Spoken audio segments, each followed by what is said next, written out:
So, good afternoon.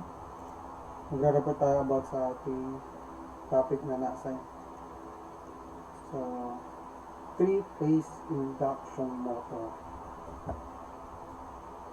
Ang three-phase induction motor, ito yung isang motor kung saan yung nasa loob nila ay tinatawag na three-phase induction. So, what is three-phase induction motor? So, ang three-phase induction motor is an electrical motor is electromechanical device that converts electrical energy into mechanical energy. In this case, the three-phase induction motor, alternating current operation that the most widely used motor is three-phase. So, induction motor as a type of motor does not require an additional starting device. This type of motors are known as self-starting induction motor. So, bali ang induction motor, meron siyang 3-phase. Makikita natin sa mismong loob ng motor kung ano yung tinatawag na 3-phase. So, to get good to understanding of the working principle of 3-phase induction motor, it's essential to understand construction of 3-phase induction motor.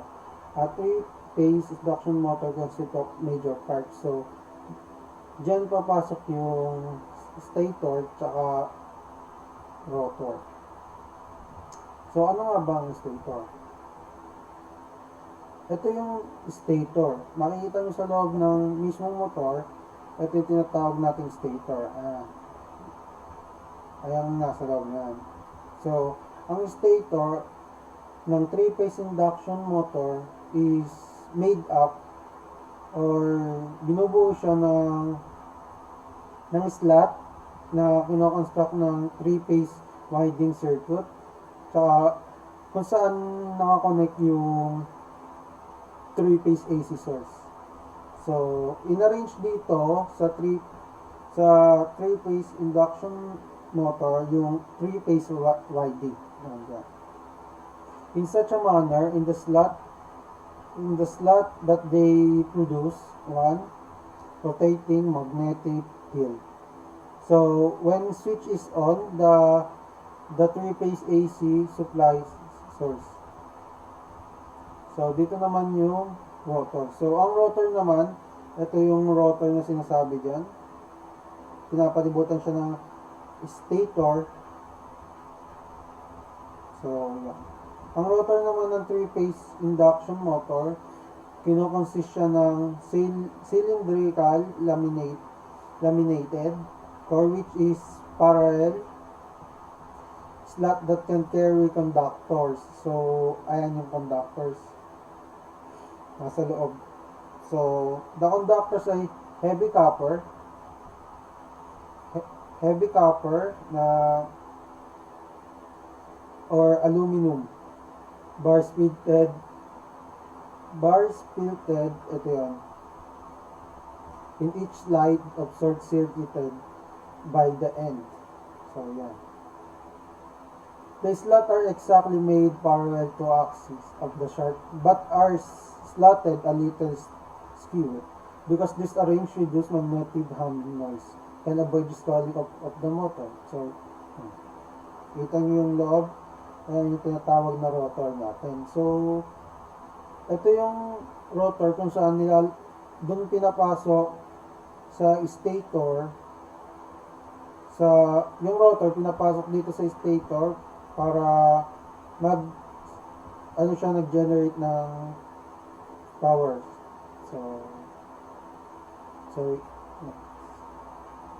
So according kay Faraday's law, an M introduced in a circuit is due to the rate of change of magnetic flux linkage through the circuit, as the motor winding in the induction motor are either closed through an external resistance or directly sorted by a ring.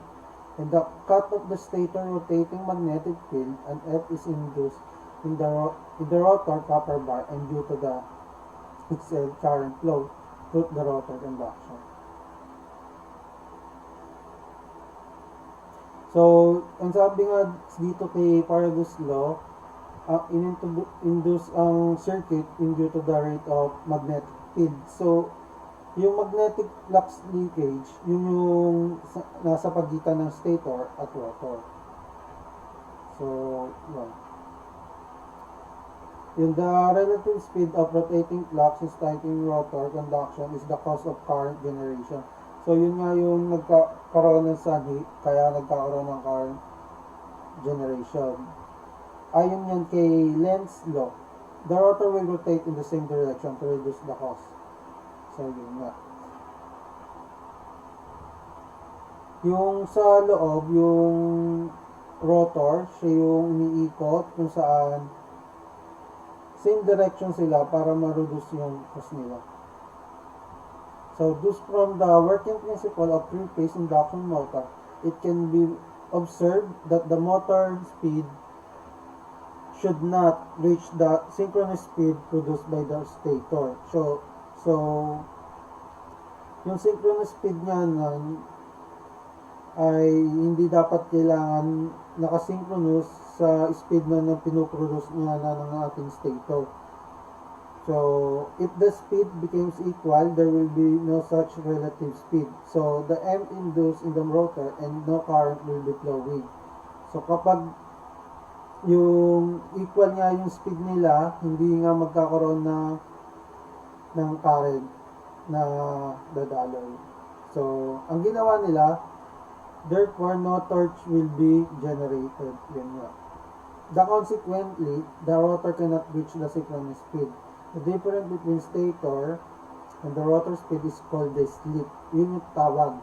Kapag yung yung difference ng dalawang ito, yung stator at motor, ay tinatawag natin slip.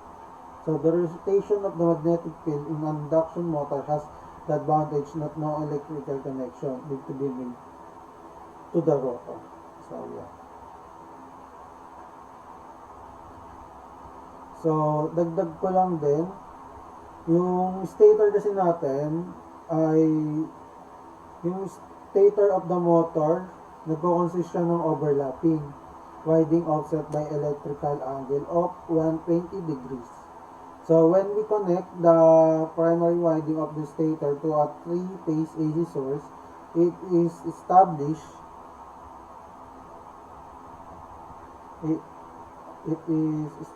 a rotating magnetic field which rotates the synchronous speeds. Yun lang. Thank you.